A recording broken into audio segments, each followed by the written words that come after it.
నమస్కారం. నేను చందు. పొరుగువారికి తోడ్పడబోయ్. సమాజం అంటే మానవ సంబంధాల సమ్మిళితం. అయితే ప్రస్తుత సమాజంలో విపరీత మార్పులు చోటు చేసుకున్నాయి. మనకు సంబంధం లేకుండానే మార్పులు అత్యంత వేగంగా జరిగిపోతున్నాయి. ఆప్యాయంగా మాట్లాడే సమయమే లేకుండా పోయింది. బంధాలకు కాకుండా డబ్బుకు ప్రాధాన్యం పెరిగిపోయింది. చాలామంది ఇంట్లో పొరుగువారితో కలహాలతో కాలం వెల్లదీస్తున్నారు. మానవ సంబంధాలు కనుమరుగైపోతున్నాయి. మన అనే భావన నుండి నేను, నాది అనే స్వప్రయోజనానికి బీజాలు పడ్డాయి. మానవతా విలువలు నశిస్తున్నాయి. నైతిక విలువలు సన్నగిల్లా సాగాయి. అసలు నేటి తరానికైతే బంధం విలువ తెలియడం లేదు. దగ్గరి చుట్టాన్ని కూడా గుర్తుపట్టలేని స్థితికి చేరారు. ఇప్పటి జనరేషన్ ఎలా ఉందంటే చీటికి మాటికి చికాకు పడడం, చిన్న చిన్న విషయాలకే ఇతరులతో గొడవలు పడడం, ఆఫీస్లో ఉండే కొలీగ్తోనైనా ఇంటి పక్కన ఉండే వారితోనైనా తరచూ గొడవలు పడుతుండడం. టెక్నాలజీ ఇస్తున్న విస్తృతమైన సౌకర్యాలను వాడుకుంటూ మనిషి ఒంటరి అవుతున్నాడు. వాస్తవానికి పరివర్తన అనేది ఎప్పుడు సానుకూల దిశలో జరగాలి. మరి ఈ సమాజాన్ని అర్థం చేసుకుంటూ మనం ముందుకు పోతూ ఉండాలి. కానీ మనం మాత్రం సాంకేతికత, టెక్నాలజీ ఎంత అభివృద్ధి చెందుతుందో మనుషులకు, మానవత్వానికి అంత దూరంగా జరిగిపోతున్నాం. ఇలాంటి పరిస్థితుల్లో మనిషిలో మనిషితనాన్ని కాపాడుకోవడం పెద్ద సవాల్గా మారింది. కానీ కాపాడుకోక తప్పని స్థితి అత్యంత ఆవశ్యకమైంది.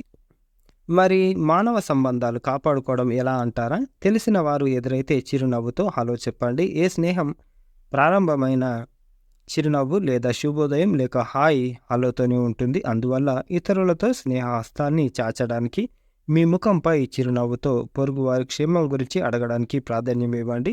ఇది మీ ఇద్దరి అవగాహనకు నాంది పలుకుతుంది, నాంది కూడా అవుతుంది.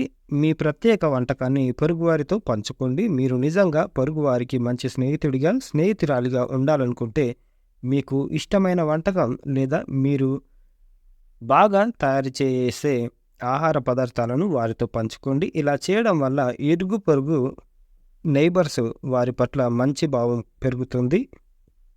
ఎదుటి వారి యోగక్షేమాల గురించి తెలుసుకోండి. కొన్నిసార్లు బిజీ రొటీన్ కారణంగా మన చుట్టూ ఉండే వారిని పట్టించుకోలేము. అటువంటి పరిస్థితుల్లో మీరే వారి తలుపు తట్టడానికి ప్రయత్నించండి. వారి ఆరోగ్యం కనిపించకపోవడానికి గల కారణాన్ని అడగండి. వారికి సౌలభ్యంగా ఉండేలా చూసుకోండి. ఇబ్బంది అయితే అది కూడా వద్దు. వాళ్ళు ఒకవేళ ఫ్రీగా చెప్పగలుగుతున్నారు ఏదన్నా అని అంటే ఓకే. పొరుగు వారితో స్నేహాన్ని పెంచుకోవడానికి మీరు సౌలభ్యంగా ఉండేలా చూసుకోవాలి. మీ ఇల్లే కదా అని పెద్ద స్వరంతో సంగీతాన్ని ప్లే చేయకండి. అర్ధరాత్రి పార్టీలతో వారి నిద్రకు భంగం కలిగించొద్దు. కారును పార్కు చేస్తున్నప్పుడు కూడా పొరుగు వారికి ఎలాంటి అసౌకర్యం కలగకుండా చూసుకోండి. పొరుగు వారికి సహాయంగా ఉండండి. పొరుగు వారితో కుటుంబంలో కలిసిపోండి.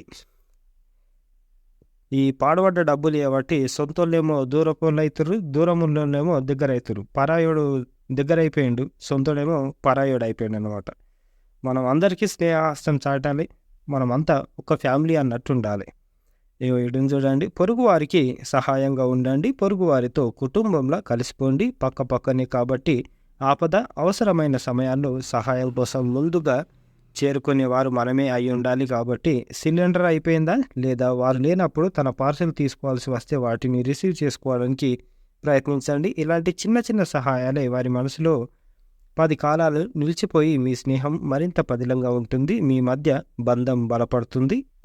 మరోసారి టెక్నాలజీ ఇస్తున్న విస్తృతమైన సౌకర్యాలను వాడుకుంటూ మనిషి ఒంటరి అవుతున్నాడు. వాస్తవానికి పరివర్తన అనేది ఎప్పుడు సానుకూల దిశలో జరగాలి, పాజిటివ్ వైపు ఉండాలి. మరి ఈ సమాజాన్ని అర్థం చేసుకుంటూ కానీ అంటే మనం సమాజాన్ని ఇంకా బాగా అర్థం చేసుకోవాలి. టెక్నాలజీ వచ్చింది, ఇంకా పర్ఫెక్షన్ ఉండాలి, ఇంకా బాగుండాలి.